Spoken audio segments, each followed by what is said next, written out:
Hello, আসসালামু আলাইকুম। Association of clinical endocrinologist and diabetes of Bangladesh অ্যাসিডবি এর ইউটিউব চ্যানেলে আপনাদের সবাইকে স্বাগত জানাচ্ছি। আমি অধ্যাপক ডাক্তার এ.কে.এম. আমিনুল ইসলাম। আপনারা জানেন যে association of clinical endocrinologist and diabetes of Bangladesh বাংলাদেশের ডায়াবেটিস বা হরমোন বিশেষজ্ঞদের একটি সংগঠন এবং আমরা কিন্তু আমাদের বৈজ্ঞানিক কার্যক্রমের পাশাপাশি জনসচেতনতার জন্য নানা রকমের ভিডিও বানাচ্ছি। তো আপনারা আশা করি আমাদের এই ভিডিওগুলো দেখবেন এবং অন্যদেরকে আপনারা এই ভিডিওগুলো শেয়ার করতে পারবেন। আর আমাদের এই চ্যানেলটি যেটি আছে সেটিকে অবশ্যই আপনারা সাবস্ক্রাইব করে নিবেন। এখানে যদি আপনাদের কোনো প্রশ্ন থাকে আপনারা আমাদের কমেন্ট বক্সে জানাবেন।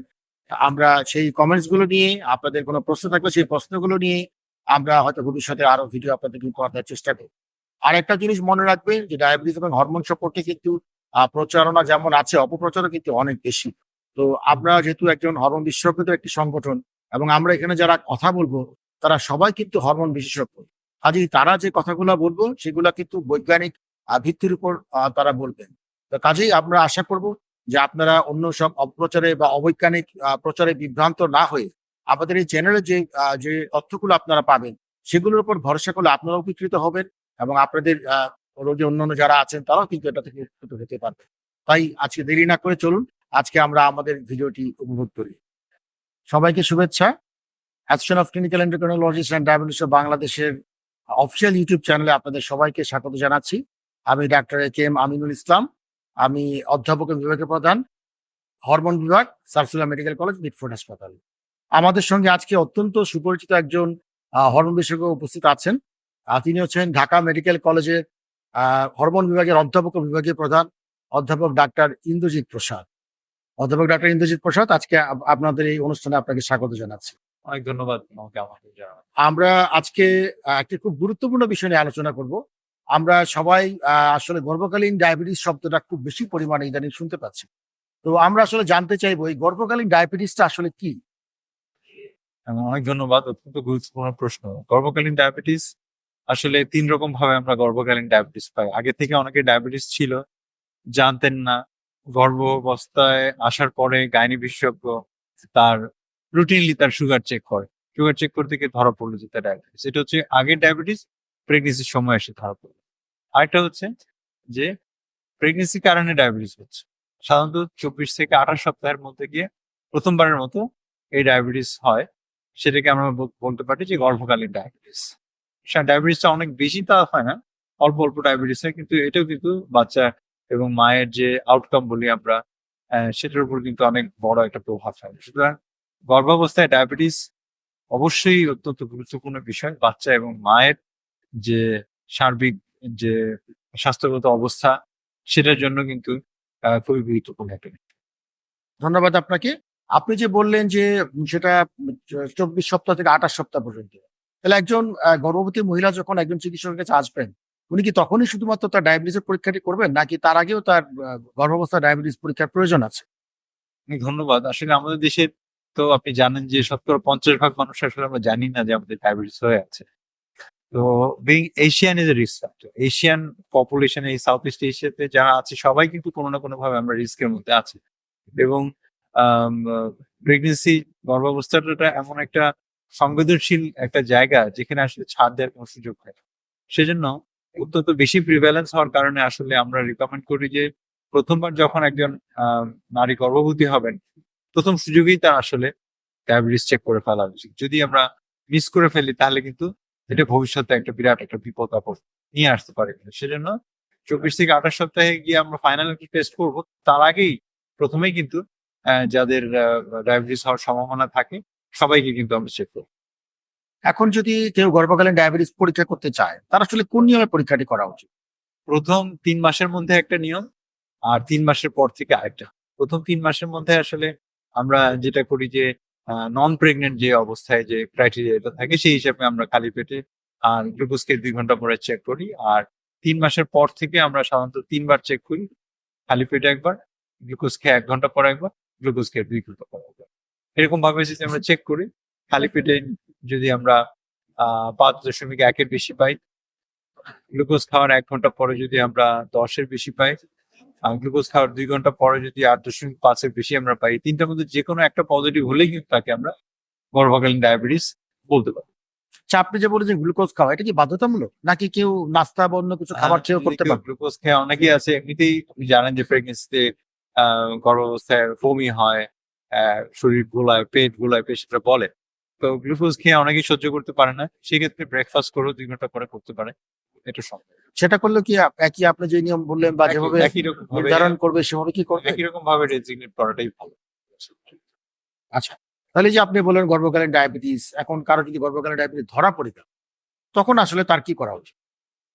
আসলে গর্ভকালীন ডায়াবেটিসটা শুনতে খুব ভয়াবহ শোনা যায়, কিন্তু একটা জিনিস, মজার বিষয় হচ্ছে যে গর্ভকালীন, প্রকৃতপক্ষে যে গর্ভকালীন ডায়াবেটিস, তার কিন্তু 70 থেকে 80 ভাগ কিন্তু কোনো চিকিৎসা ছাড়া, কোনো ওষুধ ছাড়াই কিন্তু জিনিসটা ম্যানেজ হয়ে যায়। শুধুমাত্র খাদ্যাভ্যাস নিয়ন্ত্রণ এবং শুধুমাত্র এই একটু হাঁটাহাঁটি করলেই কিন্তু এই গর্ভকালীন ডায়াবেটিস শতকরা 70 থেকে 80 ভাগ কোনো মেডিসিন ছাড়াই কিন্তু নিয়ন্ত্রণ করা সম্ভব। আর বাকি যে 20 থেকে 30 ভাগ আছে, সেই ক্ষেত্রে কিন্তু আমরা খুব স্ট্রংলি অ্যাডভোকেট করি পৃথিবীর সবথেকে নিরাপদ যে ওষুধ ইনসুলিন, সেটা কিন্তু আমরা অ্যাডভোকেট করি। যদি লাইফস্টাইল মডিফাই করে ডায়াবেটিসটা আমরা যদি খালি পেটে 5.3 আর ভরা পেটে 6.7 এর মধ্যে না রাখতে পারি, তাহলে অবশ্যই আমরা অ্যাডভোকেট করব যে ইনসুলিন দিয়ে যে গর্ভাবস্থায় যে মা আছেন তার সুগার নিয়ন্ত্রণ করা একটা যায়। আপনি যে বললেন যে নিয়মের কথা, আসলে তাহলে একজন গর্ভকালীন ডায়াবেটিস রোগী কি নিয়ম তার মানা উচিত? গর্ভকালীন ডায়াবেটিস রোগীর নিয়মের মধ্যে হচ্ছে যে, আপনি জানেন যে 3D র কথা আমরা বলি, ডিসিপ্লিন, ডায়েট, সর্বশেষে হচ্ছে যে 3D র জায়গায় এখন 4D হয়ে গেছে। ড্রিম মানে হচ্ছে ঘুম, এবং হচ্ছে ড্রাগ। প্রথম 3টে ডি র কথা যদি বলি, যে আমরা ডায়েটের কথা যদি বলি, নরমালি তো যেটা সবাই জানেন যে ডায়াবেটিস হলে খাদ্য নিয়ন্ত্রণ করতে হয়। নিয়ন্ত্রণ বলতে সবাই আমরা খাদ্য কমানোকেই বুঝে থাকি। কিন্তু প্রেগনেন্সিতে কিন্তু অন্য সময়ের থেকে 500 ক্যালোরি বেশি খাওয়া। যার ফলে তো নিয়ন্ত্রণ মানে কিন্তু সেই নিয়ন্ত্রণ কিন্তু এখানে খাওয়া। আমাকে প্রায় 2000 ক্যালোরির কাছাকাছি কিন্তু একটা ডায়াবেটিক মাকে আমার খাবার দিতে হবে, এবং গর্ভাবস্থায় যত প্রোগ্রেস হবে, বাচ্চা যত বড় হওয়ার পরিমাণ তত বাড়ে। এটা একটা ক্যালকুলেটিভ ওয়েতে আমরা একটা খাবারটা দিব। আর সেকেন্ড হচ্ছে যে হাঁটাহাঁটির যে বিষয়টা রয়েছে, সেই হাঁটাহাঁটির বিষয়টা আমরা এনশিওর করব। খুব মানে সিরিয়াস রকম পরিশ্রম করা যাবে না, কিন্তু 15 থেকে 20 মিনিট হালকা হাঁটাহাঁটি এটা আমরা এনকারেজ করি। আর 3 নাম্বার হচ্ছে ঘুম। একজন গর্ভাবস্থায় মাকে 7 থেকে 8 ঘন্টা ঘুমাতে হবে। এই 3টে নিয়ম যদি আমরা মানতে পারি, তাহলে কিন্তু আমরা আশা করি যে এরকম 70 থেকে 80 ভাগ ডায়াবেটিস কিন্তু আমরা ওষুধ ছাড়া কন্ট্রোল করে ফেলতে পারবো। এই প্রকৃতপক্ষেই যদি এটা গর্ভকালীন ডায়াবেটিস হয়। ধন্যবাদ আপনাকে, আপনি সুন্দর বলেছেন। কিন্তু আমরা ইদানিং শুনতে পাচ্ছি যে অনেকেই ওষুধের পরিবর্তে নানা রকমের জিনিসপত্র ওনারা খেয়ে থাকেন। অনেকে করলা রস খাচ্ছেন, অনেকে বড়িকার পাতা খাচ্ছেন, এমনকি গর্ভ অবস্থায় অনেকে এসব খাবার খাচ্ছে। আপনি কি মনে করেন যে এগুলো খাবার খাওয়া স্বাস্থ্যসম্মত? ডায়াবেটিস নিয়ন্ত্রণের উপায় হিসেবে? ডায়াবেটিস নিয়ন্ত্রণের উপায় হিসাবে আসলে আমরা যে লাইফস্টাইল মডিফিকেশন এর কথা বললাম, সেটা একটু গুরুত্বপূর্ণ। কিন্তু এর বাইরে যেগুলো চটকদার যেগুলো পদ্ধতি, আপনারা বিভিন্ন সময় অ্যাড দেখবেন অথবা বিভিন্ন সময় ভিডিও দেখবেন যে এই পাতা খেয়ে ভালো হয়ে যাচ্ছি, সেই পাতা খেয়ে ভালো হয়ে যাচ্ছি। কিন্তু আমরা যেটা মনে করি যে এগুলো কিন্তু প্রকৃত কোনো গবেষণা নেই যে এগুলো খেলে গর্ভাবস্থায় ভ্রূণের উপরে কোনো খারাপ প্রতিক্রিয়া হবে কিনা, গাছের পাতা খেলে তার কিন্তু কোনো প্রমাণ নেই। সেজন্য আমরা প্রপার গবেষণা উপলব্ধ হওয়ার আগ পর্যন্ত আমরা বলবো যে অবশ্যই যেন এগুলো অ্যাভয়েড করা হয়। কারণ আপনি যেটা সহ্য করতে পারবেন, ভ্রূণ তো অনেক ছোট, ওর কিন্তু টলারেবিলিটি, সহ্য করার ক্ষমতা অনেক কম। একটুখানি ডিফেক্ট হলে কিন্তু তার নানান রকম বিকলাঙ্গ হয়ে যাওয়ার সম্ভাবনা দেখা দিতে পারে। সেজন্য আমরা বলবো যে এই ধরনের ক্ষেত্রে রিস্ক না নিয়ে, নিজের সন্তানের উপরে গবেষণা না চালিয়ে, আমি বলবো যে আমাদের যেগুলো 100 বছর আগের যে চিকিৎসা যেটা শুরু হয়েছে, যেটার সবকিছুই আমাদের মোটামুটি জানা, তাই না? ইনসুলিন আবিষ্কার হয়েছে 1921 সালে, এখন 2024 সাল চলছে। তার মানে 123 বছর, 103 বছর আগে এই ইনসুলিন আবিষ্কার হয়েছে। এক্সপিরিয়েন্স কিন্তু আমাদের হিউজ। সো আমি বলবো যে সময়ের পরীক্ষিত বন্ধু যেগুলো, নিরাপদ ওষুধ যেগুলো, সেগুলোর মাধ্যমেই আসলে গর্ভকালীন ডায়াবেটিস থেকে নিয়ন্ত্রণ করার জন্য আমরা আসলে স্ট্রংলি অ্যাডভোকেট করি। ধন্যবাদ আপনাকে, খুব সুন্দর বলেছেন। এখন আপনি যে বললেন যে শুধুমাত্র ইনসুলিনের মাধ্যমেই একটা গর্ভকালীন ডায়াবেটিসের চিকিৎসা করা উচিত। আসলে ইনসুলিনটা মানুষ কার কাছ থেকে নেয়? কার কাছে যাবে গর্ভকালীন ডায়াবেটিস চিকিৎসার জন্য? অনেক ধন্যবাদ। এমনিতে আসলে আমরা এনকারেজ করি এমবিবিএস ডাক্তার মাত্রই কিন্তু যেকোনো রোগের চিকিৎসা করতে। কিন্তু গর্ভকালীন ডায়াবেটিস এর চিকিৎসাটা অত্যন্ত সেনসিটিভ বিষয়। সেজন্য আমরা অবশ্যই অ্যাডভোকেট করবো একজন বিশেষজ্ঞ চিকিৎসক, বিশেষ করে যারা ডায়াবেটিস এবং হরমোন বিষয়ে যাদের প্রপার ট্রেনিং রয়েছে, যারা এটা করে যারা অভ্যস্ত এবং এটাতে যারা মাস্টার, সেই ধরনের ডাক্তারের কাছে যাওয়া উচিত। আপনি শুনে খুশি হবেন যে বাংলাদেশের প্রায় অনেকগুলো মেডিকেল কলেজে আসলে ডায়াবেটিস এবং হরমোন রোগ বিভাগ রয়েছে, এবং সেই বিভাগে শুধুমাত্র 10 টাকার একটা টিকিট কেটে একজন বিশেষজ্ঞ চিকিৎসকের সাথে কিন্তু এই গর্ভবতী মা কিন্তু এবং দেখা করে তার যে প্রপার চিকিৎসা, সেটা কিন্তু এই 10 টাকার টিকিটেই কিন্তু উনি নিয়ে আসতে পারে। সেজন্য আমরা দর্শক যারা শুনছেন সবাইকে আহ্বান জানাবো যে যাদের পরিচিত যাদের গর্ভবতী ডায়াবেটিস এর আক্রান্ত আছেন, তারা যেন এই সুযোগটা নেন এবং তার নিকটবর্তী মেডিকেল কলেজে একজন বিশেষজ্ঞ চিকিৎসকের কাছ থেকে, বিশেষজ্ঞ হরমোন এবং ডায়াবেটিস বিশেষজ্ঞ তথা এন্ডোক্রাইনোলজিস্টের কাছ থেকেই যেন তিনি এই চিকিৎসাটা গ্রহণ করেন।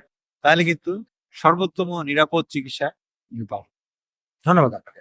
আপনি যে বলছিলেন যে একজন গর্ভকালীন ডায়াবেটিসের সর্বোচ্চ গ্লুকোজের মাত্রা কত থাকা উচিত? যদি সেটা কেউ না রাখতে পারে, আসলে তাতে কি কোনো তার জটিলতা তৈরি হতে পারে? জটিলতা বলার আগে আমি বলে রাখি, এই জটিলতা কিন্তু প্রতিরোধযোগ্য।